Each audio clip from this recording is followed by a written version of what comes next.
మీకు వినిపిస్తా ఏమొస్తుంది? ఓ చాలా సూపర్గా వినిపిస్తుందా? చాలా సూపర్. అయితే ఫస్ట్ చిరంజీవి గారు మీ అందరితో మాట్లాడే ముందు లాస్ట్కి మాట్లాడిపిద్దాం చిరంజీవి గారిని. ఓ ఓ ఓ ఓ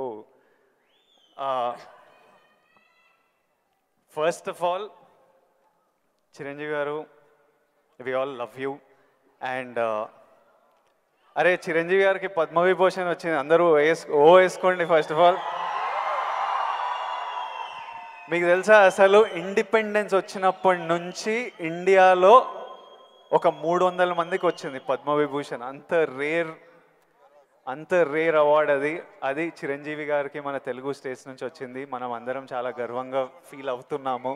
సో చిరంజీవి గారికి చప్పట్లు అందరికి. First of all let's celebrate. Thank you Vijay. ఇప్పుడు చిరంజీవి గారు నేను క్వశ్చన్లకు వచ్చేస్తా. నాకు చాలా డౌట్లు ఉన్నాయి. ఫస్ట్ ఆఫ్ ఆల్ అంటే నేను మీ ఏవి చూస్తున్నప్పుడు మా అందరికీ మీ జర్నీ తెలుసు. ఆ జర్నీ చూసినప్పుడల్లా మళ్ళీ లోపల ఎమోషన్ కలుగుతుంటుంది. ఇప్పుడు నేను ఈరోజు ఇక్కడ ఉంటానని నేను ఎప్పుడు అనుకోలేదు. ఫర్ ఎగ్జాంపుల్ మా నాన్న మిమ్మల్ని ఫస్ట్ టైం షేర్ చేసినప్పుడు మా నాన్న కన్నీళ్ళు వచ్చేసినాయి. ఎందుకంటే మిమ్మల్ని స్క్రీన్ మీద చూసి ప్రేమించి అదొక ఎమోషన్. ఎస్పెషలీ ఆ టైమ్స్లో అదొక విపరీతమైన ఎమోషన్. అలాంటిది మా కొడుకు వల్ల నేను చిరంజీవి గారితో స్టేజ్ మీద ఉన్నా, నన్ను కౌగిలించుకుంటున్నారు అన్నది ఇంటికి వచ్చిన తర్వాత కూర్చొని మాట్లాడుకునే ఎన్నో రోజుల మొన్నటి వరకు కూడా మాట్లాడుకునే ఇన్సిడెంట్ అది. అంత స్ట్రాంగ్ ఎమోషన్. సో నాకు తెలియదు, మా నాన్నకు తెలియదు మేము ఈరోజు ఇక్కడ ఉంటామని. మీరు ఎప్పుడన్నా ఊహించారా ఈరోజు మీరు మెగాస్టార్ చిరంజీవి అవుతారని? మీకు ఈ పద్మభూషణ్ పద్మవిభూషణ్ ఇంత గుర్తింపు ఇంత ప్రేమ అవుతారని మీరు ఎప్పుడన్నా మీరు యంగ్ ఉన్నప్పుడు ఎలా ఆలోచించేవారు? ఎప్పుడన్నా ఊహించారా? ఇది నా ఫస్ట్ డౌట్. ఆ ఊహ ఒకే రోజు మొదలవలేదు. నా ఇంట్రెస్ట్ నేను అలా పెంచి పోషించుకుంటూ వెళ్ళే తరుణంలో నాకు కొన్ని విజువల్స్ అనేది నాకు కనపడుతూ ఉండేవి, ఊహించుకుంటుండేవాడిని. దానికి కారణం బహుశా నాకు చిన్నప్పుడు ఏర్పడిన చిన్న తారసపడినటువంటి చిన్న ఇన్సిడెంట్స్. నేను 10th క్లాస్లోను డిగ్రీల్లోనూ డ్రామాలు వేసినప్పుడు, కాలేజీ బెస్ట్ యాక్టర్ వచ్చినప్పుడు, స్కూల్ బెస్ట్ యాక్టర్ వచ్చినప్పుడు నేను నడుచుకుంటూ వెళ్తుంటే అందరూ ఇతనే ఆ సినిమాలో ఆ కథలు అవి ఆ నాటికలో చేసింది అది అని అందరూ పొగుడుతుంటే మొత్తం చాలా గర్వంగా ఉండేది. అది రుచి మరిగే నేను ఆ రకంగా నా మైండ్ సెట్ లేదా ఒక బీజం లాంటిది నాకు ఆ క్షణానే పడింది అనుకుంటాను నేను నటుడు అవ్వాలని. ఒక నటుడైతే ఇంతమంది అటెన్షన్ ఉంటుందా? మన కాలేజీ ఫస్ట్ వచ్చినా సరే ఇంతమంది మన ఇంకా చూడరే, అలాంటిది నటుడు అయితే సెలబ్రిటీ అయితే ఇంత ఇదిగా ఉంటుందా అన్నది అక్కడి నుంచి దాన్ని నర్చర్ చేసుకుంటూ పెంచి పోషించుకుంటూ అలా అలా వచ్చిన అవకాశాలను సద్వినియోగం చేసుకుంటూ ఆల్వేస్ నా దృష్టి ఏంటంటే నేను ఏదో నడుచుకుంటూ వెళ్తుంటే కొన్ని 100 మంది 1000 మంది నన్ను చూస్తారు, చూడాలి అంటూ అలా అలా అలా day after day year after year పెరుగుతూ వచ్చినమాట వాస్తవం. సినిమాల్లోనే రాణించాలి, సినిమాల్లోనే ఉండాలి అంటూ నా ఇష్టదైవమైన ఆ ఆంజనేయ స్వామిని నేను స్మరించుకుంటూ ఆయనతో సంభాషించుకుంటూ ఆయనతోటి బేరసారాలు ఆడుతూ నువ్వు నన్ను ఆ పొజిషన్ తీసుకెళ్తే నేను నీ కోసం ఈ త్యాగాలు చేస్తాను, నీ కోసం ఇంత క్రమశిక్షణతో ఉంటాను, నన్ను ఆ పొజిషన్ తీసుకువెళ్ళు అంటూ నిరంతరం ఆయనతో ఇంటరాక్ట్ అవుతూనే వచ్చేవాడిని. దేవుడు అనేవాడు ఉన్నాడా లేడా అనే దాని గురించి కానీ దేవుని నమ్మకం అనేది పక్కన పెడితే దేవుడు అనేది నథింగ్ బట్ ఈ ప్రకృతి. దేవుడు is nothing but our inner consciousness, అంతరాత్మ. అంతరాత్మగా నువ్వు ఏదైతే ఫీడ్ చేస్తావో, ఏదైతే సో చేసుకుంటూ నర్చర్ చేస్తూ నీళ్లు పోసుకుంటూ పెంచి పోషించుకుంటావో, one day you have to attain that, you have to reach that goal. అదే ఈరోజు జరిగింది. ఇప్పుడు మీరు కాబట్టి నీకు షార్ట్ ఆన్సర్ ఎస్, ఊహించారు ఈ పొజిషన్ రావాలని ఊహించారు, అందుకే వచ్చారు. మీరు ఓకే స్కూల్లో నటించారు, ఆ ప్రేమ మీకు నచ్చింది, ఈ పొజిషన్ సినిమా మీకు ప్రేమ, సినిమాలో ఈ పొజిషన్కి రావాలనుకున్నారు, ఊహించారు. కానీ ఫస్ట్ టైం ఆ డెసిషన్ మీరు తీసుకొని మీ అమ్మా నాన్న వాళ్ళతోనూ చెప్పింటారు కదా, ఇప్పుడు ఊరు నుంచి సిటీకి రావాలి, నా కెరియర్ ఇదనుకుంటున్నాను అన్నప్పుడు మీ ఫ్యామిలీ వాళ్ళు ఎలా రియాక్ట్ అయ్యారు దానికి? నా అదృష్టం కొద్దీ మా నాన్నగారికి కూడా చిన్న సినిమా పిచ్చి ఉంది. అందుకని ఆయన అందులో రాణించలేకపోయారు. కానీ కొడుకు వెళ్తానంటే ఆయనకి ఇష్టమే. కానీ ఏమో అక్కడ పరిస్థితులు ఎలా ఉంటాయో, ప్రతికూల పరిస్థితులు ఏముంటాయో, తను రాణించగలడా లేదా అన్నది నాకున్నంత నమ్మకం నాన్నగారికి లేక సంశయించారు. లేదు నాన్న, నేను ఖచ్చితంగా వెళ్తాను, అది ఇది నువ్వు జస్ట్ పంపించు అని అంటే, సరే నాన్న అయితే వెళ్ళు, ఇన్స్టిట్యూట్ చేరతానన్నావు కాబట్టి, టెక్నికల్గా నేను నేర్చుకుని వస్తున్నావు అంటున్నావు కాబట్టి I will appreciate and welcome it. But only thing is, ఒకవేళ రాణించలేకపోతే ICAW చేరు, నైట్ కాలేజెస్, అదేనా టైం వేస్ట్ లేకుండా ఉంటుందంటే ఆయన కోసం చేరేది తప్ప నేను అందులో డౌట్ ఉండి అటు కాకపోతే ఇటు అనే డౌట్ నాకు లేదు. అందుకని ఆయన కోసం చేరాను. 6 నెలల్లో ICAW ఆపేశాను. ఇదే కంటిన్యూ చేసి వచ్చాను ఫిల్మ్ ఇన్స్టిట్యూట్. ఫిల్మ్ ఇన్స్టిట్యూట్లో ఉండగానే మొదటి సినిమా, ఆ తర్వాత రెండో సినిమా, ఆ సినిమా ఫినిష్ అవ్వకుండా మూడో సినిమా, అట్లా వరుసగా వచ్చిన విజయాలు. I proudly I can say, నాకు భగవంతుడు ఆఫీసులకి ఫోటోలు తీసుకెళ్ళి, సార్ ఇది నా ఫోటో సార్, నేను యాక్ట్ చేస్తాను సార్ అని చెప్పే ఒక పరిస్థితి నాకు కల్పించలేదు. అది చాలా గర్వంగా ఫీల్ అవుతాను. ఆ భగవంతుడు, ఆ ఆల్మైటీ నాకు ఇచ్చేటువంటి ఒక ప్రైడ్గా ఫీల్ అవుతాను. నేను ఎవరికి ఎక్కడికి ఏ ఆఫీస్కి వెళ్ళలేదు నేను. ఆ ఫస్ట్ సినిమా మీకు ఎట్లా వచ్చింది సార్? అది కూడా కాకతాళీయం. అంటే ఇది చాలామంది తెలిసేమో అనుకుంటున్నాను. నేను మళ్ళీ చెప్పరా వద్దా, ఆపేద్దామా? సరే చెప్తాను అయితే. ఓకే, నేను ఇన్స్టిట్యూట్ చేరుతున్నాను 78 మేకి నా ఫిల్మ్ ఇన్స్టిట్యూట్ కోర్స్ అయిపోతుంది. 1978కి 77 ఇనీషియల్గా అంటే జనవరి ఆ ప్రాంతంలో నా స్నేహితుడు సుధాకర్ అని, వాడు మంచి అవకాశం వచ్చింది. కానీ పునాది రాళ్ళు అనే సినిమాలో 5గురిలో ఒక వేషం చేయాల్సి వచ్చింది. ఆ వేషం చేస్తే నా సినిమాలో నువ్వు చేయలేవు, వద్దు అని భారతీ రాజా గారు అన్నారు. నాకు వెళ్ళి వాళ్ళ దగ్గర నో చెప్పాలంటే భయంగా ఉంది, నువ్వు కొంచెం వస్తే కనుక నేను నో చెప్తాను, కొంచెం ఉంటుందంటే వాడికి భరోసాగా పదరా వెళదాం అని చెప్పి వెళ్ళాను. అండ్ వెళితే చేయంటే అదే ఎట్లాగా సడన్గా మేము ఫిబ్రవరిలో పెట్టుకున్నాం షూటింగ్, రాజమండ్రిలో అన్ని సెట్ చేస్తాం, రాకపోతే ఎట్లాగా అది దానికి లేదంటే నాకు గొప్ప అవకాశం వచ్చింది. కిళకే పోగు రైలు, తూర్పుకు వెళ్ళే రైలు అని ఆ సినిమా తమిళ్లో.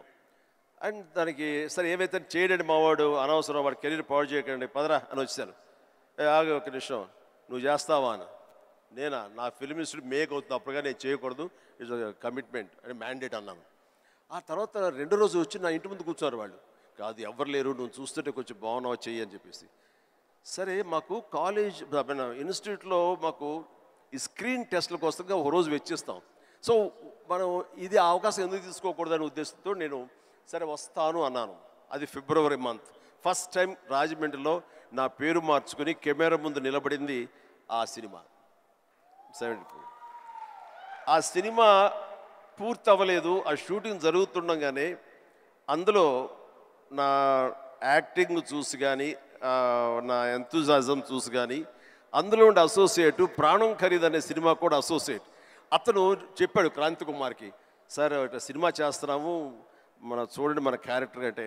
ఆయన నన్ను పిలిచారు, బ్రహ్మాండంగా ఉంది, ఓకే రఫ్ అండ్ టఫ్గా ఉన్నాడు, మనకు కావాల్సిన క్యారెక్టర్కి పాలేరు క్యారెక్టర్కి బాగానే ఉంటాడు అని చెప్పి ఆ సినిమా షూటింగ్ జరుగుతుండగా బాపు గారు ఈ రాజమండ్రికి స్కౌటింగ్ వచ్చారు మనూరి పాండవుల సినిమాకి.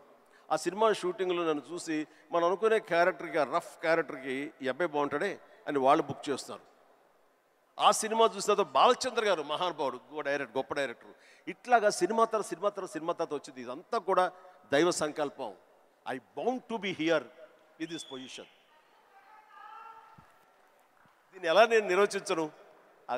ఆల్మైటీ ప్రకృతి అనివ్వండి, భగవంతుడు అనివ్వండి, నా ఆంజనేయ స్వామి అవనివ్వండి, ఆ తర్వాత దాన్ని ఆదరించి పెంచి పోషించిన వాళ్ళు మీరంతా. అంటే నేను ఎప్పుడు ఒక 2 విషయాల్లో బ్యాటిల్ జరుగుతుంటుంది చిరు సార్ హెడ్లో. ఒకటి ఏంటంటే డెస్టినీ. కొందరు ఏమంటారంటే రాసి పెట్టింది జరుగుతుంది, నీకు రాసి పెట్టుందిరా అనే ఆలోచన ఒకటి. ఇంకో నాకున్న ఆలోచన ఏంటంటే కంప్లీట్లీ నా డెస్టినీ నా చేతులు ఉంది, నాకు కావాల్సింది నేను గొడ్డు చాకిరి చేసి అది సంపాదించాలి. ఎవ్వరు మనకు చేసేటోళ్ళు లేరు, ఎవ్వరు చూసేటోళ్ళు లేరు, ఎట్లయినా మనం చేసి మనకు కావాల్సింది మనం సంపాదించుకోవాలన్నది.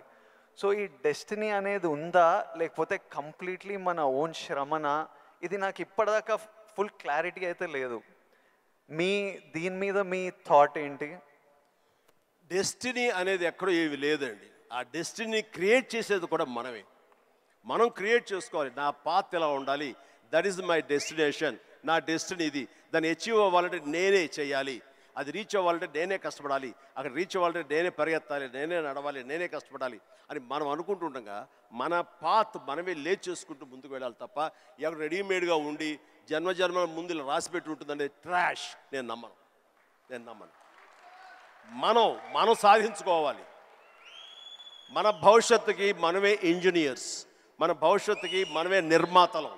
ఎస్, మనమే ఆ డెస్టినేషన్ అన్నది, ఆ డెస్టినీ అనేది మనమే ఏర్పాటు చేసుకోవాలి. మనం ఏర్పాటు చేసుకుంటేనే అక్కడ ఉంది అది. ఇంకోటి, ఇప్పుడు ఈరోజు నేను ఇక్కడ ఉన్నాను, 10 yearsలో నేను ఎక్కడ ఉంటానో నాకు తెలియదు. అలాగే మీకు తెలుసు, మీకు విజువల్స్, నాకు కూడా నేను 20-25 ఉన్నప్పుడు నాకు కొన్ని విజువల్స్ కనిపించేటివి. ఇట్లా నేను నిలబడ్డ జనాలు, అరుపులు, ప్రేమ, సినిమా ఇట్లా నాకు కనిపిస్తుంటుంది. మీకు కూడా మీరు చెప్తున్నప్పుడు అది నేను కనెక్ట్ అయ్యా. అది ఆ విజువల్స్ కనిపించినా ఈరోజు నేను ఇక్కడ ఉంటా అని నాకు తెలియదు. 10 years తర్వాత ఎగ్జాక్ట్లీ లైఫ్ ఎలా ఉంటుందో మనకు తెలియదు. మీరు ఇంత జర్నీ చూసారు కాబట్టి మీకు ఆ విజువల్స్ కనిపించాయి, ఈరోజు ఇక్కడ ఉన్నారు. కానీ మధ్యలో స్ట్రెస్ తీసుకున్న రోజులు ఉండింటాయి, డౌట్ పడ్డ రోజులు ఉండింటాయి. ఇట్లాంటివి మీకు ఏం జరిగింది, దాన్ని ఎలా డీల్ చేశారు, మాకేమన్నా అడ్వైస్? ఎందుకంటే వీళ్ళందరికీ కూడా 5 yearsలో ఎక్కడుంటారు, 10 yearsలో ఎంత పెద్దగా అవుతారు, ఏం ప్రాబ్లమ్స్ వస్తాయో మనకు ఎవరికి తెలియదు. మన శ్రమ మనం చేయాలి 100%. బట్ ఇమోషనలీ, మెంటలీ, సైకలాజికలీ ఎలా ఉండాలో I think there is no better than this man and his journey. ఎవరి లైఫ్ కేక్ వాక్ కాదండి. అండ్ దేనికి కూడా షార్ట్ కట్స్ లేవండి. చాలా హర్డిల్స్ ఉంటాయి, తర్వాత ఎగుడు దిగుళ్ళు ఉంటాయి, ఎత్తు పల్లాలు ఉంటాయి, జయాపజయాలు ఉంటాయి, ఎగ్జైట్మెంట్లు ఉంటాయి, డిప్రెషన్లు ఉంటాయి. ఇవన్నీ కూడా తట్టుకుని వచ్చిన వాడిని, అవన్నీ నాకు జరిగినాయి. ఒకే ఒక ఎగ్జాంపుల్గా చెప్పాలంటే, నా మైండ్ సెట్ ఎలా ఉండిందంటే, ఒక ఉదాహరణకి చెప్పేస్తాను. న్యాయం కావాలనే సినిమా, శారద గారు ఆఫ్టర్ లాంగ్ గ్యాప్ రీఎంట్రీ, ఆవిడ ఒక డిఫెన్స్ లాయర్, నా తరపున కొంగర జగ్గయ్య గారు ఒక డిఫెన్స్ లాయర్, రాధిక ఒక దాంట్లో ఉంది, క్రాంతి కుమార్ గారు పైన క్రేన్లో ఉండి ఆయన కొంచెం ఆపరేట్ చేస్తారు, though is a producer. And 300-400 మంది, ఇప్పుడు ఇక్కడ ఎంతమంది ఉన్నారు ఈ హాల్లో అంతమంది జూనియర్ ఆర్టిస్ట్ తోటి ఉంది. అది లాస్ట్ వర్డిక్ట్ ఆ న్యాయం కావాలి సినిమాకి. సో అందరూ రెడీగా ఉన్నారు, నేను బయట ఉన్నాను. అసిస్టెంట్ డైరెక్టర్ వచ్చి పిలిచిన తర్వాత గబగబా వచ్చేస్తే నా బోన్లో నేను నుంచున్నాను. అందరూ ముందు ఆయన, ఏంటంటే మేము కూడా పిలవాలా, వచ్చి కూడా పడి ఉండారా మీరు, ఏంటంట అప్పుడే సూపర్ స్టార్ అనుకుంటున్నారు మీరేమన్నా, ఉండండి, ఇది పెద్ద పెద్ద యాక్టర్లు లేరా, జగ్గయ్య గారు, శారద గారు అనేసరికి ఒక్కసారి గుండె పిండేసెట్ అయింది విజయ్. ఇందులో నా తప్పే ఉంది, బయటే ఉన్నాను, ఫ్లోర్ బయట, వాళ్ళు పిలిచారు, వచ్చాను, కూర్చున్నాను, ఎదురు తప్పేంటి, ఎందుకు అలా అరుస్తున్నాడు, పైగా క్రెయిన్ పైన ఉండేసరికి ఆయన అరుపులు అందరికీ వినపడుతున్నాయి. అలాగే కామ్ అయిపోయాను. ఆ రోజు మధ్యాహ్నం భోజనం చేయబుద్ధి కాలేదు. సాయంత్రం ఇంటికి వెళ్ళిపోయిన తర్వాత నా ల్యాండ్ ఫోన్ వచ్చింది. నేనే క్రాంతి కుమార్ని మాట్లాడుతున్నాను. చెప్పండి సార్. ఏం లేదు, శారద జ్ఞాపక శక్తి లేకో ఏమో తెలియదు, ఫిల్మ్ తినేస్తుంది. అప్పట్లో కోట 400 లేదా 500 అడుగులు మాత్రమే ఇచ్చేవాళ్ళు రోజుకి. ఆయన స్ట్రెస్లో ఆయన ఉన్నాడు, ఆయన కోపాన్ని దాన్ని నా మీద చూపించుకున్నాడు. బట్ అది కాదు నన్ను ఎంత నిర్వీర్యం చేస్తుంది, ఎంత డిప్రెస్ చేస్తుంది, ఇంతమంది ముందు నేను ఎంత అవమానానికి గురవుతాను అనుకున్నాను. కానీ ఆయన అన్న మాటలు, అవమానం అన్నీ పక్కన పెట్టి ఒక్క మాట మాత్రం నా మైండ్లో ఉండిపోయింది. అప్పుడు మీరు సూపర్ స్టార్ అనుకుంటున్నారా అని. ఎస్, అవి చూపిస్తా. ఆ ఒక్క ముక్క మాత్రం నా మైండ్లో, నా మదిలో ఉండిపోయింది. కసి పెరిగింది. ఈ అవమానాన్ని దాన్ని ఆయన మీద రెవెంజ్ తీర్చుకునే కంటే కూడాను దాన్ని నేను ఎదుగుదలకు నా స్టెప్స్గా నేను వాడుకున్నాను. ఇది వాస్తవం విజయ్. ఇలాంటివి చాలా జరిగినాయి. నా అవమానాలను కూడా నాకు అనుకూలంగా మార్చుకున్నాను. అందుకని నా ఎవరి మీద ద్వేషం లేదు. ఎవరు ఏమన్నా సరే, ఏ అవాకులు చవాకులు పేలినా సరే ఇలా కూర్చొని నవ్వుకుంటూ ఉంటాను. సార్, ఎందుకంటే ఎంత హార్డ్వేర్ వచ్చాడు నాకు మాత్రమే తెలుసు. అంత హార్డ్వేర్ వచ్చాడు నాకు ఇవన్నీ తట్టుకో నా దాకా రాదు. That's it. ఇప్పుడు మీరు కూర్చొని మీ రీల్ పడుతుంటే ఇంద్రాలో మీరు చూసింటారు, చూడాలనిలో మిమ్మల్ని మీరు చూసినప్పుడు మీకు ఏమనిపిస్తుంటుంది సార్? ఇప్పుడు ఇంద్రాలో షోరీల్లో మీరు చేసిన ఇప్పుడు 25 years నుంచి లాస్ట్ 25-30 yearsలో మీ సినిమాలన్నీ డిఫరెంట్ ఏజ్ గ్రూప్లో మీ మెంటాలిటీ డిఫరెంట్గా ఉండింటుంది. అప్పుడు మీ ఇమోషన్స్, మీ స్ట్రగుల్స్ డిఫరెంట్గా ఉండింటాయి. మీ టెన్షన్లు ఏదో సినిమాకి. ఇప్పుడు నాకు ఈరోజు ఫ్యామిలీ స్టార్ రిలీజ్ అవుతుంది. నా షోరీలు ఎప్పుడైనా వేసినప్పుడు నాకు ఎవడే సుబ్రహ్మణ్యంది పడుతుంటే ఆర్ పెళ్లి చూపులది పడుతుంటే నాకు సడన్గా ఆ రోజు నేను ఎంత భయపడుతున్నా నాకు గుర్తొస్తుంటుంది. అంత భయపడాల్సిన అవసరం లేకుండానే అని ఇప్పుడు అనిపిస్తుంది. కానీ ఆ రోజు ఎవరైనా వచ్చి చూస్తారా సినిమా, మన ఫ్యూచర్ ఏంటి, ఆ ఫస్ట్ సినిమాలు ఉంటాయి కదా. కొన్ని సినిమాలు చూసినప్పుడు అర్జున్ రెడ్డి అప్పుడు చూసినప్పుడు అప్పుడు ఎంత ర్యాష్గా ఉండేవాడిని, యంగ్ ఉండేవాడిని, మన జుట్టు వేరేలా ఉంటుంది, మన బాడీ వేరేలా ఉంటుంది, మన ఫీచర్స్ వేరేలా ఉంటాయి. మమ్మల్ని మనం చూసుకున్నప్పుడే ఒకలాగా విచిత్రంగా అనిపిస్తుంటుంది, ఇమోషన్స్ వస్తుంటాయి. అలాంటిది మీరు ఇవన్నీ iconic films, for example Indra అయితే మేమంతా అసలు mad about Indra. Most of your films మీకేమనిపిస్తుంటుంది మీరు చూసినప్పుడు? నాకు పెద్ద తేడా ఏం లేదు. ఇప్పుడు మ్యూజిక్ వేసి వేడం బిట్ ఏమంటే వేస్తాను. ఇప్పుడు అప్పట్లో అలా వేశారు, ఇప్పుడు చూస్తుంటే ఇప్పట్లో అప్పట్లో ఆ రెండు నాకు ఇష్టం లేని పదాలు. ఎందుకంటే అప్పట్లో అన్నావంటే ఇప్పట్లో నువ్వేమి లేనట్టే అని నాకు అస్సలు అస్సలు కాదు. ఇప్పుడు ఇంకెక్కడో ఉన్నారు. అప్పట్లో కదా అని అనుకోను నేను ఇప్పుడేంటి, ఇప్పుడేం డెలివరీ చేయగలను, ఇప్పుడేం ఇవ్వగలను అనేది నా ఆలోచన. అలాగే ఉంటుంది. ఇప్పుడు మీరు అన్నట్లు ఇందాక షోరీలు చూస్తుంటే వైనాట్ వేస్తాను ఇప్పుడు కావాలంటే అనిపిస్తుంటుంది. దానికి కావాల్సిన ఉంటుంది.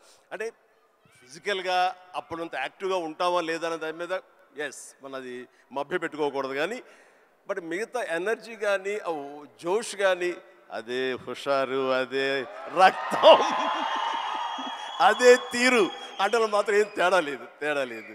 అదే ఇప్పుడు కానీ ఒకటి మీరు అన్నట్లుగా నేను అర్జున్ రెడ్డిలో చూస్తుంటే ఆ రోజు నా కాన్ఫిడెన్స్, నేను నా హెయిర్ స్టైల్, నా పొగరు ఇవన్నీ చూస్తుంటే అవన్నీ మీ పెట్టుబడులు. అది మీ క్యారెక్టరైజేషన్. నా ఉద్దేశం, నా సలహా ఏంటంటే ఎప్పుడు వాటిని వదులుకోకండి. అవన్నీ కూడా మీకు మీ క్యారెక్టర్ నిలబెట్టేటటువంటి మీ చుట్టూ ఉండే కంచు కోటలు అవి. దాని నుంచి ఎప్పుడు షార్ట్ అవడం కానీ దాన్ని అలా ఉండదు. ఎప్పుడు అదే పొగరుతో ఉండండి, అదే యాటిట్యూడ్తో ఉండండి. You will be loved by many millions of the people. అది మీ ఎస్సెట్. అది ప్రతి వాళ్ళకు ఒక ఎస్సెట్ ఉంటుంది. నేను తల్లగా అరే ఏమో దొబ్బుతున్నారు ఏంట్రా బాబు అన్నానుకో, ఆ డైలాగ్ నాకు అతకదు, నీకు అతుకుతుంది, నేను లైక్ చేస్తాను అట్లా. అందుకని మన దగ్గర ఏవే ప్లస్ పాయింట్స్ ఉంటాయో వాటిల్లోనే మనం ఓన్ చేసుకోవాలి, వాటితోనే మనం ఇంటరాక్ట్ అవ్వాలి, వాటితోనే మనం అట్రాక్ట్ చేసుకోగలగాలి. అందుకనే అవి మీ అసెట్స్ ఏమున్నాయో అది ముందు గుర్తించాలి. ఏ క్వాలిటీస్ అయితే ప్రజలు, ప్రేక్షకులు, ముఖ్యంగా మీ అమ్మాయిలు లైక్ చేస్తున్నారో దాన్ని మాత్రం వదులుకోవద్దు. Please do it. Thank you sir. ఇంకొకటి మన ఇన్ఫ్లుయెన్సర్స్ తరపున ఇప్పుడు మనం రిలీజ్కి ఎట్లా స్ట్రెస్, మొన్న చాలామందితో మాట్లాడుతుండే, మనం రిలీజ్కి ఎట్లా ఫీల్ అవుతామో, సినిమా మంచిగా ఆడాలి, మంచిగా ఆడకపోతే మనకు ఎనర్జీ పోతుంది కొన్ని రోజులు. మనకి ఇయర్లీ 1-2 ఉంటే వాళ్ళు రోజు ఒక రీల్ పెడుతుంటారు, రోజు ఒక వీడియో పెడుతుంటారు, ఆర్ వీక్లీ పెడుతుంటారు. పెట్టిన ప్రతిసారి వాళ్ళకి ఆ రీల్ ఎంత రీచ్ అయింది, ఎంతమంది చూశారు, ఎన్ని లైక్లు వచ్చాయి, వీటి మీద చాలా స్ట్రెస్ పడుతుంటారు. మళ్ళీ మనకు క్రిటిసిజం వచ్చినట్టు వాళ్ళకి క్రిటిసిజం వస్తుంటుంది. సో నన్ను అడుగుతున్నారు, మీరు ఎలా డీల్ చేస్తారు ఈ క్రిటిసిజంతో? మనకు సినిమా నడవనప్పుడు ఇష్టం వచ్చినట్టు అందరు మాట్లాడుతుంటారు, అది పార్ట్ ఆఫ్ లైఫ్. వాళ్ళకి ఇంకా మీరు వచ్చినప్పుడు ఇది ఇంకోటి, మీరు వచ్చినప్పుడు ఇట్లా సోషల్ మీడియా ఇలాంటివి లేవు. అప్పుడు ఈరోజు క్రిటిసిజం, ట్రోలింగ్ ఇవన్నీ ఇట్లా అంటుంటాం. ఆ రోజు మీకేముండేవి ఆ టైంలో, అండ్ దాన్ని మీరు ఎలా డీల్ చేసేవారు? విజయ్, దీనికి కూడా నాకు జరిగిన ఒక సంఘటన చెప్తాను. గ్రోయింగ్ స్టేజ్లో, సరిగ్గా మీరు అందరూ వినాలి, గ్రోయింగ్ స్టేజ్లో మనం చాలా వల్నరబుల్గా ఉంటాం, బిక్కుమంటూ ఉంటాం, రాణిస్తామా రాణించమా అనే సమయంలో. ఇలాంటి సమయంలో మనం ఎప్పుడు కూడాను పాజిటివ్ అట్మాస్ఫియర్ ఉన్న చోట మాత్రమే ఉండాలి. అది ఏర్పరచుకోవటం మన చేతుల్లో ఉంది. నేను ఇంకా సినిమాలు స్టార్ట్ అవ్వలేదు. పాండీ బజార్, టీ నగర్, మెడ్రాస్, అక్కడ ఒక ఏరియా ఉంటుంది. అక్కడ చాలామంది సరదాగా ఈవినింగ్ కబుర్లు చెప్పుకోవడానికి వస్తారు. వచ్చినప్పుడు వాళ్ళ దగ్గర నేను సరదాగా వెళ్తే ఒక ఫ్రెండ్ తీసుకెళ్ళాడు, రా సరదా కూర్చొని ఒక టీ తాగి వచ్చేద్దామని. ఏంట్రా మీ ఫ్రెండా, ఎవరు, ఏం పేరు? శివశంకర్ వరప్రసాద్ అండి. ఆహా, ఓకే. ఏంటి సినిమాలో వేషాలు వేద్దామనా? అవునండి. అబ్బో ఏ వేషాలు అంటే, అవకాశం ఉంటే హీరోగా చేద్దామని. రే ఇట్లారా, వీడు ఎంత అందంగా ఉన్నాడు చూడు, వాడు ఫోక్లోర్ ఫేస్, ఎంత చక్కటి ముక్కు ఎక్కువ, వాడికే దిక్కుద్ది వాడు లేదు, ఈయన హీరో అయిపోతాడట. అరే బాబు, మేమంతా అదే పరిస్థితిరా, చాలే అన్నాడు. ఎందుకు హుషారుగా వెళ్ళిన వాడిని తిరిగి ఎంతో నిస్సారంగా డల్ అయిపోయి రూమ్కి వచ్చాను. వచ్చిన వాడిని ఎందుకు వెళ్ళానా అక్కడికి అని, నేను ఏ వ్యక్తిత్వ వికాస్ పుస్తకాలు చదవలేదు, ఏ గురువులు లేరు, ఏ సద్గురువులు లేరు, నాకు ఎవ్వరూ లేరు. ఆ టైంలో నా ఆంజనేయ స్వామి నేను ఇంటరాక్ట్ అవుతాను, చేసుకుంటాను, నా బాధలు ఆయనతో చెప్తాను, ఆయన నాకు సమాధానం చెప్పినట్లుగా నాకు అనిపిస్తుంది, ఆ సూచనలు తీసుకుంటాను, తద్వారా అలాగే నేను వెళుతూ ఉంటాను. నేను ఎవరు వెళ్ళమన్నారు అక్కడికి? వాళ్ళందరూ దిక్కుమాలి ఎదవలు కదా, ఫ్రస్ట్రేటెడ్ పీపుల్. అక్కడికి వెళ్తే నీకు ఉత్సాహం వచ్చేస్తాను అనుకుంటావా? మన ఇద్దరం కూర్చున్నాం కదా, మన ఇద్దరం సరదాగా మాట్లాడుకుంటున్నాం కదా, నేను ఎంకరేజ్ చేస్తున్నాను కదా, ఎవడెళ్ళమన్నాడు రా అని. అవును స్వామి, తప్పైపోయింది, నేను వెళ్ళకూడదు, చిచ్చి చాలదు. ఆ క్షణం నుంచి, ఇది I'm talking about 1977 somewhere mid, ఆ రోజు నుంచి మళ్ళీ పాండీ బజార్ వైపు నేను వెళ్ళలేదు. మనం నెగిటివిటీ ఉన్న చోటకు వెళితే, మనం కన్సాలిడేట్ అవుతాం, వెళితే కనుక మనం షార్టర్ అయిపోతాం. దీనికి బెస్ట్ ఎగ్జాంపుల్ అందరికీ తెలిసేలాగా చెప్పాలంటే విజయ్, మనం స్లాబ్ వేస్తే ఆ రోజు వర్షం పడకూడదని అందరం కోరుకుంటాం, చాలామంది తెలుసు. వర్షం చుక్క ఒక్కటి పడితే ఆ రోజున మొత్తం స్లాబ్ అంతా మళ్ళీ వేయాల్సి వస్తుంది, మొత్తం నిరుపయోగం అయిపోతుంది. బట్ ఆరిన తర్వాత 2 days అయిన తర్వాత అదే నీరు క్యూరింగ్ కోసంగా మళ్ళీ వాడుకుంటుంటారు. అంటే ఇంట్లో మహిళలకు తెలియాలంటే పెరుగు తోడు పెడతామండి. ఆ పెరుగు తోడుకున్న సమయంలో ఒక చిన్న నిమ్మకాయ ఇంత ఉప్పు పడింది అనుకోండి, మొత్తం విరిగిపోతుంది. అదే తోడుకున్న తర్వాత అదే ఉప్పు, అదే నిమ్మకాయ పిండుకుంటే ఆ రుచే వేరు. నేను అలా అనుకుని నాకున్న ప్రతికూలాలని నా అనుకూలంగా నేను మార్చుకోవడం మూలంగా నాకు ఇంత మానసిక స్థైర్యం, మానసిక ధైర్యం వచ్చింది. నేను ఎప్పుడు అది అట్రిబ్యూట్ టు మై ఐడల్, నా భగవంతుడికి చూస్తుంటాను. ఈరోజు చాలామంది అనొచ్చు, లేకపోతే నేను నమ్ముతాను దాన్ని, దేవుడు అనేవాడు లేడు, దేవుడు అనేవాడు nothing but inner consciousness. But అది చిన్నపిల్లలకి చెప్పకూడదు, చిన్నపిల్లలకి చెప్తే కన్ఫ్యూజ్ అయిపోతారు. సో భగవంతుడు ఉన్నాడనే నమ్మండి, భగవంతుడి ఇంటరాక్ట్ అవ్వండి. ఇవన్నీ కూడా లేటెస్ట్ స్టేజ్లో ఇవి నాతో నేను సంభాషించుకోవడం తర్వాత తెలుస్తుంది. బట్ ఎస్, దట్ హౌ నన్ను నేను మలుచుకుంటూ ఈ స్టేజ్కి వచ్చాను. ఇప్పుడు ఒక చిన్న కాంప్లికేషన్ సార్, మా జనరేషన్ ఇప్పుడు కొత్తగా మీకు కూడా మనందరికీ ఒక చిన్న కాంప్లికేషన్ ఏంటంటే, అప్పుడు వీళ్ళు ఫ్రస్ట్రేటెడ్ వాళ్ళు పాండీ బజార్లో కూర్చున్నారు, అక్కడ వెళ్ళొద్దు, నెగిటివిటీ నుంచి దూరంగా ఉండాలి, మనం ఎందుకు అక్కడ వెళ్ళాలని దూరంగా ఉండి మీ పని మీద మీరు ఫోకస్ చేశారు. ఇప్పుడు ఇంటర్నెట్ వచ్చేసరికి మనం ఎక్కడ పోవక్కర్లే, మనం పాండీ బజార్ వెళ్ళకపోయినా వాళ్ళు ప్రతి దగ్గర చుట్టుపక్కల అందరికీ ఉంటారు, వాళ్ళ వీడియో వాళ్ళు చేసుకుంటే కింద ఎవడో వచ్చి వేస్తూనే ఉంటారు. ఇప్పుడు దీన్ని ఈ జనరేషన్ ఎట్లా డీల్ చేయాలి? ఇప్పుడు కొత్త రకాల ప్రాబ్లం వస్తున్నాయి ప్రతి ఇయర్. సో దీన్ని మాలాంటి వాళ్ళు, ఈ జనరేషన్ వాళ్ళు ఎలా డీల్ చేయాలో, ఎనీ ఇన్పుట్స్? ఆ రోజుల్లో మాకు ఇలాంటి సోషల్ మీడియా ఇది లేక ఏదైనా సరే అంతర్మదనంలోంచి పుట్టుకొచ్చేటువంటి ఆ రిజల్ట్, ఆ నవనీతం అంటామో ఏమంటామో క్రీమ్ అంటామో అదే మమ్మల్ని ముందు నడిపిస్తుంది. కానీ ఈ రోజున ఎవరికి ఏ డౌట్ వచ్చినా వచ్చినా అబండెంట్ ఇన్ఫర్మేషన్ ఈరోజు మన చేతిలో దొరుకుతుంది. బట్ ఓన్లీ థింగ్ ఈజ్ నువ్వు దాన్ని పాజిటివ్ సైడ్ విష్ చేస్తున్నావా, నెగిటివిటీ సైడ్ విష్ చేస్తున్నావా. నెగిటివ్ సైడ్ అనేది చాలా ఈజీగా అట్రాక్ట్ అయిపోతాం మనం. అది ఎగ్జైట్మెంట్ ఇచ్చేస్తుంటుంది అండ్ ఎక్కడ లేనటువంటి హుషారుని ఇచ్చేస్తుంటుంది. అది అలా కాదు, ఇది హుషారు ఇవ్వకపోవచ్చు బట్ ఇది జీవితాన్ని ఇస్తుంది. రెండిట్లో ఏది కావాలి నువ్వు కోరుకోవాలి. కోరుకుంటే రెండింటికి సంబంధించిన ఇన్ఫర్మేషన్ ఫుల్లెస్ట్గా నీ చేతిలో ఉంటుంది. ఎప్పుడు ఏ డౌట్ వచ్చో సరే ఇంకో గురువుని ఎవరు అడగక్కర్లేదు, జస్ట్ నీ ఫింగర్ టిప్స్లో నీకు ఉంటుంది. దీనికి మార్గం ఏంటి, ఎలా ఉండాలి ఏంటి అని చెప్పే గురువులు ఎంతోమంది ఉన్నారు. అందుకని నేను కూడా ఏం చేస్తుంటే జపనీస్గా వాళ్ళ సేయింగ్స్ కానివ్వండి ఇలాంటివి కొన్ని ఉంటాయి.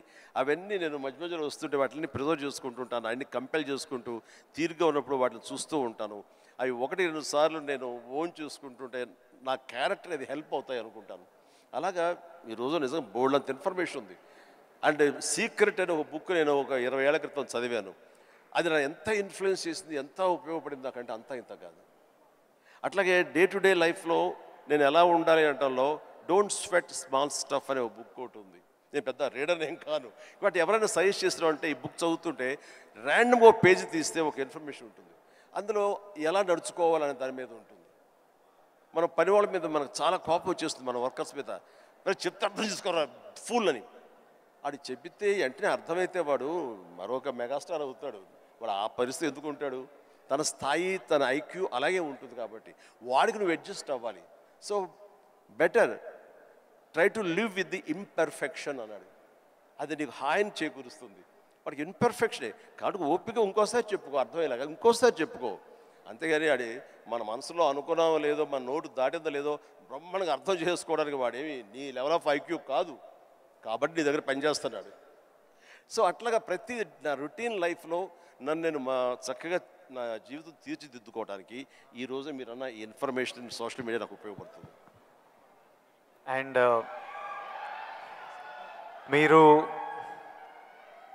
మీరు మెగాస్టార్ అవ్వకముందు మీరు కూడా ఒక మిడిల్ క్లాస్ ఫ్యామిలీ నుంచి వచ్చారు. వీళ్ళంతా మీరు ఈ సక్సెస్ చూసే ముందు all of you have come from struggling families, wanting to change your life, wanting big dreams. we wanted to know, I personally wanted to know, మీకు మీ ఇప్పుడు mega star, mega family, huge family అందరికీ మీరు guiding light, founder, origins. ఇవన్నీ అవ్వకముందు మీకెవరు ఒక family star? మీ family star ఎవరు? Course మా నాన్నగారే నా ఫ్యామిలీ స్టార్. నాన్నగారు ఎవరికైనా సరే ఆయన ఫ్యామిలీని ఎలా చూసుకుంటారు అనేది నేను ఆయన దగ్గర నుంచి నేర్చుకున్నాను. నాకు మా ఫ్యామిలీ హీరో అయినా నా ఫ్యామిలీ స్టార్ అయినా మా నాన్నగారే. మా అమ్మకు 5-6 మంది చెల్లెళ్ళు ఉండేవాళ్ళు. మా తాత చనిపోయారు, వీళ్ళ దిక్కులేని వాళ్ళు అయిపోయేవాళ్ళు. మా నాన్నగారికి అరాకొర జీతం అయినా సరే ఆ జీతంలో వాళ్ళ మరదలను కూడా చేరదీసి అందరికీ పెళ్ళిళ్ళు చేసి వాళ్ళందరినీ తన బిడ్డలా చూసుకున్నారు. నాకు అనిపించింది ఫ్యామిలీ వాల్యూస్ కాపాడుకోవడానికి ఒక వ్యక్తి అనేవాడు నిర్ణయించుకుంటే వాళ్ళకి ఎలాంటి ఢోకా లేదు. అందుకనే నేను కూడా ఫ్యామిలీస్కి ఎంత విలువిస్తాను అనేది నేను సురేఖ కలిపి ఫ్యామిలీ ఎంత ఎదిగినా ఎవరి ఫీల్డ్లో వాళ్ళ ఎంత హైట్స్కి వెళ్ళినా ఒక్కొక్క అకేషన్లో మనందరం కలిసిగా మనం ఉండాలి. ఆ 3-4 డేస్ మనం కలిసి ఉండటం మూలంగా మళ్ళీ ఉండే ఇన్హిబిషన్స్, భేషజాలు, చిన్న అరాకొర ఉండేటువంటి మిస్అండర్స్టాండింగ్స్ ఇవన్నీ కూడా సమసిపోయి మనం ఎంతో మళ్ళీ మన బాండింగ్ చాలా స్ట్రాంగ్గా ఉంటుంది. సో ఇదే విధంగా మనం వెళ్ళొచ్చు అంటాం. మొన్న ఈ మధ్య సంక్రాంతికి అలాగే కలిసాము. దానికి ఎన్ని నెలలు ఎఫర్ట్స్ ఉన్నాయో తర్వాత పక్కన పెట్టి అందరూ సెలబ్రిటీసే కాబట్టి. బట్ దాని రిజల్ట్ ఏంటి, అమెరికా మేము వెళ్ళినప్పుడు ఏమంటే ఆ ఫోటో చూస్తుంటే ఇంత బిజీ పీపుల్ ఇలా కలిసి సంక్రాంతి బాగా స్పెండ్ చేస్తున్నారే, మనం ఇలాగే ఉంటాము, మనం కూడా అనుకుని కలవచ్చు కదా, ఎందుకు కలవు అనేది ఆ ఫోటో మాకు ఎంత ఇన్ఫ్లుయెన్స్ చేస్తుంది. ఆ పిక్చరు ఇది మీరు ఎంత గ్రేట్ మెసేజ్ ఇచ్చారు మీరు అనేది అంటుంటే వావ్ థ్యాంక్ యూ అనుకున్నాను. మీరందరూ కలిసి సెలబ్రేట్ చేస్తుంటే మేమంతా చాలా ఎంజాయ్ చేస్తాం. మీరు దోశలు చేస్తుంటారు అందరి కోసం. మీకు ఎలాంటి సినిమాలు మీరు ఎలాంటి సినిమాలు చూడడానికి ఇష్టపడతారు Chiru sir? What films do you enjoy watching?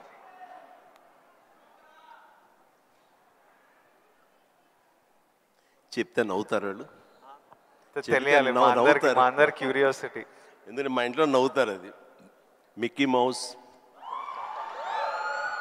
లార్ల్ and Hardy, ఇలాంటి సినిమాలన్నీ చూస్తుంటాను. అండ్ ఇది మన ఇలాంటి సినిమాలన్నీ కామెడీ సినిమాలు చూస్తుంటాను. సినిమాలుగా చూడాల్సి జాకీ చాన్ సినిమాలు చూస్తుంటాను, ఆ యాక్షన్ హై ప్యాక్డ్. ఇంకొంచెం బెటర్ సినిమాలు అంటే ఇప్పుడు టాప్ గన్ అని మొన్న వచ్చింది కదా, టామ్ క్రూజ్, ఇలా చూస్తుంటాను. ఏమంటే ఆ లవ్ స్టోరీ ఉన్న చూసారా మీరు, ఎంత బాగుంది టైటానిక్ షిప్, మీరు చూడాలంటే వావ్ గ్రేట్ మూవీ ఎస్ అన్నాను, కానీ నేను దాన్ని చూడలేకపోయాను. అంటే ఏదో విషాదం, బాధ అది అన్ని. అందుకనే నేను సినిమాలకు సంబంధించి మాత్రం లైట్ హార్టెడ్ ఫిలిమ్స్ చూస్తాను. అందుకని నాకు మా గ్రాండ్ డాటర్స్తో మాత్రం మంచి మ్యాచ్ అవుతుంటుంది. అందుకని వాళ్ళు ఎంతసేపటికి కోకో మిలన్ ఇలాంటివి కొన్ని చూస్తుంటారు, నేను కూడా వాళ్ళతో కూర్చొని అలా చూస్తూ ఉంటాను. వాళ్ళు వెళ్ళిపోతారు కానీ ఇంకా అలా చూస్తూనే ఉంటాను. ఏమండి ఆపేయండి వెళ్ళిపోయాడు, అవునా కదా బాగానే ఉందని. అంటే ఆ మిక్కీ మౌస్ వాటిలో ఉండే టైమింగ్ అని అది కానీ ఆ క్రియేటివిటీ చాలా ఇంట్రెస్టింగ్ ఉంటుంది, అలా చూస్తూ ఉంటాం. అందుకనే నవ్వుకుంటారు ఎవరైనా సరే. And one last question sir, మన లైఫ్ ఐ నో పర్సనలీ నా లైఫ్ చాలా మారిపోయింది లాస్ట్ 10 yearsలో. మీ లైఫ్ ఎంతో మారిపోయి ఉంటుంది ఫ్రమ్ మీరు స్టార్ట్ అయినప్పటి నుంచి ఈ రోజుకి. కానీ నాకు ఇంకా నా హెడ్లో ఇంకా ఆ పిల్లోడిని, ఎందుకంటే నేను 25 years వరకు ఒక లైఫ్ చూశాను, ఇప్పుడు 34.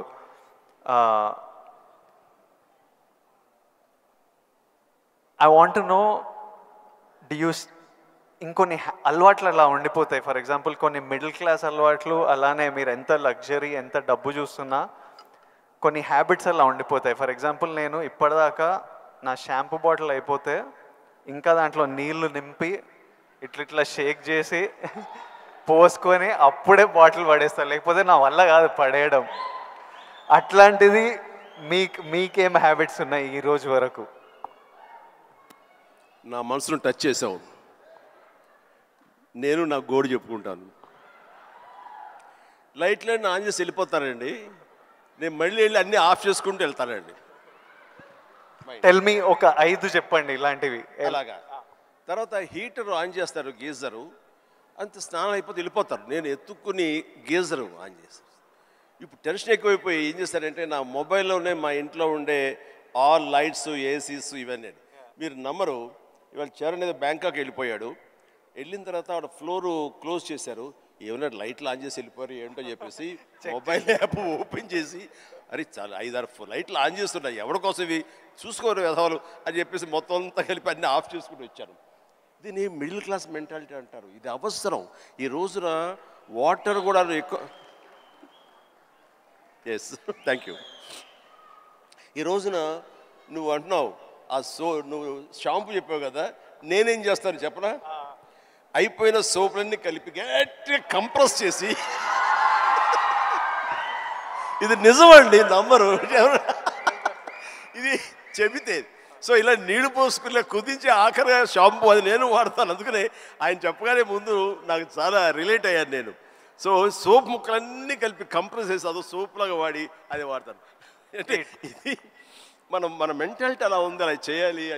ఈ రోజున అలాగే వాటర్ కూడా నేను చెప్తాను, ఈ వాటర్ క్రైసిస్ రాబోతున్నందుకు ఈ మధ్య మేము బెంగళూరులో హౌస్ కట్టామండి. బెంగళూరులోనే ఎంత నీటి ఎద్దడి ఉందని మీకు అందరికీ తెలుసు.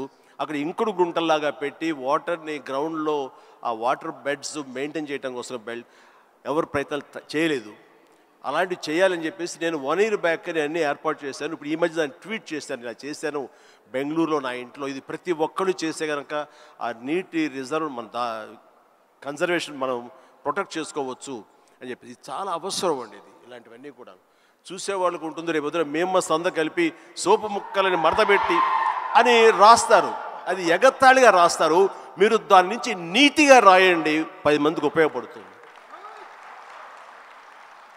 వాటర్ ఇంత జాగ్రత్తగా మన షాంపూలు కానీ ఇటు విజయ్ దేవరకొండ, చిరంజీవి లాంటి వాళ్ళు ఇలా వాడుతున్నారు. వాళ్ళు సూపర్ స్టార్స్ అయ్యి ఉండొచ్చు, లగ్జరీ లైఫ్ అయితే అయి ఉండొచ్చు. అయిపోగా తీసి పడేరండి, అందులో నీళ్లు పోసుకుంటూ షేక్ చేసుకుంటూ వాడతారు. సోపు ముక్కల్ని 4-5 ముక్కల్ని అతికించుకుని ఒక సోపుగా చేసుకుని మళ్ళీ ఏదో వారం పాటు వాడుకుంటారండి. అండ్ ఒక ట్యాప్ ఓపెన్ చేసి షేవింగ్ చేసుకున్న ఇంకోటి చేసుకున్న ఆ వాటర్ని వేస్ట్ చేయకుండా ప్రొటెక్ట్ చేసుకుంటారండి. లైట్స్ అన్నీ ఆఫ్ చేసుకున్నావా లేదా, గీజర్ అన్నీ ఆఫ్ చేసావా లేదా అని వస్తూనే చూసుకుంటూనే ఉంటామండి, despite our busy schedules. So సామాన్యులకి ఇంకెంత బాధ్యత ఉంది, చెయ్యాలి. అందుకని ఇవన్నీ కూడా మీరు సరదాగా రాసుకున్నా సరే వీటి వెనకాల ఆంతర్యం మాత్రం సీరియస్నెస్ మీ ద్వారా, మీలాంటి ఇన్ఫ్లుయెన్సర్స్ ద్వారా ప్రజానీకానికి వెళ్ళాలి. ప్రతి వాళ్ళు ఉండాలి. అందరూ తల ఒక చేయిస్తేనే, సో ఒక బిందు కలిస్తేనే సింధు అన్నట్లుగా మీరు అందరూ అనుకుంటేనే నీటి ఎద్దడి లేకుండా జరుగుతుంది, ఈ పవర్ కట్ లేకుండా జరుగుతుంది. అందుకని ఆ రకంగా ఇన్ఫ్లుయెన్సర్స్ వీళ్ళందరూ ఉపయోగపడాలి. చాలా మంచి క్వశ్చన్ వేసి టచ్ చేసాం. నాకు ఒక్క డౌట్ వస్తుంది విజయ్, రేపు మీ సినిమా రిలీజ్ కదా, ఆ సినిమా గురించి కదా మాలాంటి వాళ్ళు అడిగితే మీరు చక్కగా చెప్తే వాళ్ళకి క్యూరియాసిటీ ఉంటుంది.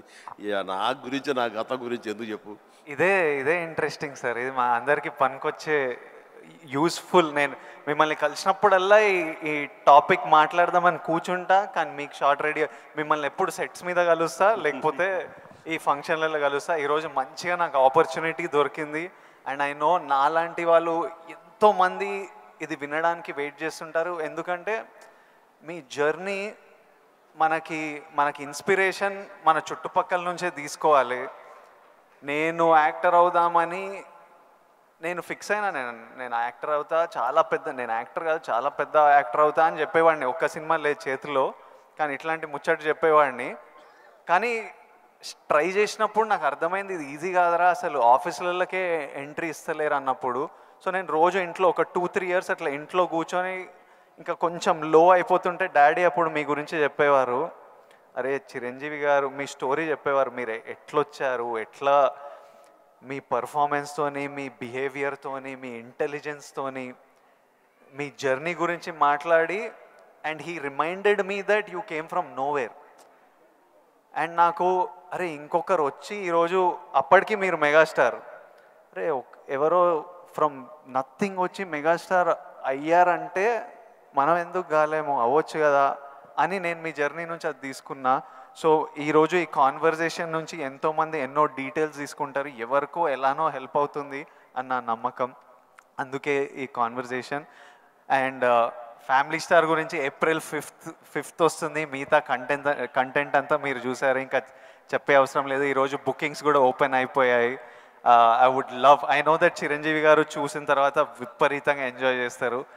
చిరంజీవి గారికి గీతా గోవిందం కూడా చాలా ఇష్టం. గీతా గోవిందం చూసి మా సక్సెస్ మీట్కి వచ్చి ఎంతో ఎంజాయ్ చేశారు కాబట్టి మా సక్సెస్ మీట్కి వచ్చి మాతో సెలబ్రేట్ చేశారు. అండ్ ఐ నో ఇది నెక్స్ట్ లెవెల్ ఆఫ్ గీతా గోవిందం ఉంటుంది కాబట్టి చిరంజీవి గారికి హ్యూమర్ ఇష్టం కాబట్టి. ఇంకోటి చెప్పాలి మీకు, నేను సినిమాలు చేస్తుంటే ఎప్పుడు మా టీం ఒకటి ఉంటుంది, నా ఫ్రెండ్స్, నా మేనేజర్, వాళ్ళు ఎప్పుడు విజయ్ నువ్వు ఎప్పుడు ఇట్లా సీరియస్ సినిమాలు చేస్తావు, ఎప్పుడు ఏదో రియలిస్టిక్గా ఉండాలని, ఇట్లా కాదు, మేము యాజ్ ఫ్యాన్స్ మా హీరో అల్లరి చేస్తుంటే స్క్రీన్ మీద ఎంజాయ్ చేస్తాము అని నేను అర్థం చేసుకోకపోయేవాడిని. ఊరికే మీ ఎగ్జాంపుల్ ఇచ్చేవారు.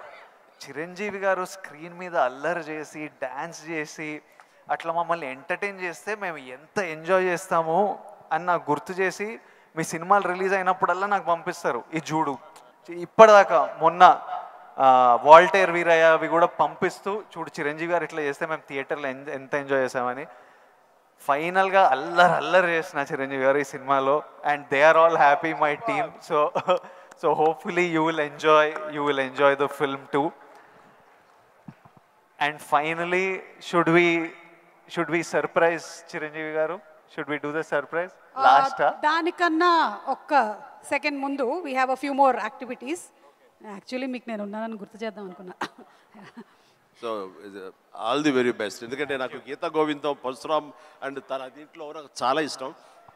అందుకని అండ్ మాకు ఒక్కొక్క సినిమా రిలీజ్ అయ్యే ముందు ఎంత ఉంటుందంటే, ఈ రోజుకి ఇన్ని సినిమాలు రిలీజ్ అవుతుంటే ఫస్ట్ సినిమా రిలీజ్ అవుతుంది అంత కంగారుగా, అంత ఇదిగా ఉంటుంది. సో తన హార్ట్ నేను ఇప్పుడు చూడగలను. అది అది 100-200 కొట్టుకుంటూ ఉంటుంది సినిమా రేపు రిలీజ్ అయ్యి పెద్ద హిట్ అయింది అనేంతవరకు. సో ప్లీజ్ మన కష్టం వృధా కాదు, డెఫినెట్లీ పెద్ద హిట్ అవుతుంది, డెఫినెట్ బాగుంటుంది. అందులో ఫ్యామిలీ మ్యాన్ అనేసరికి మన మన యూతే కాకుండా ఫ్యామిలీ వాళ్ళు కూడా అందరూ సినిమాకి వస్తారు. దీనికి మంచి టైటిల్ కూడా పెట్టారు. పరశురామ్ ఆఫ్ కోర్స్ కామెడీ చింపేస్తాడు, అది ఇందులో రాణిస్తా కూడా. All the very best, good luck. Please please. Yes Chiranjeevi గారిని అలాగే విజయ్ వేదిక మీదే ఉండవలసిందిగా రిక్వెస్ట్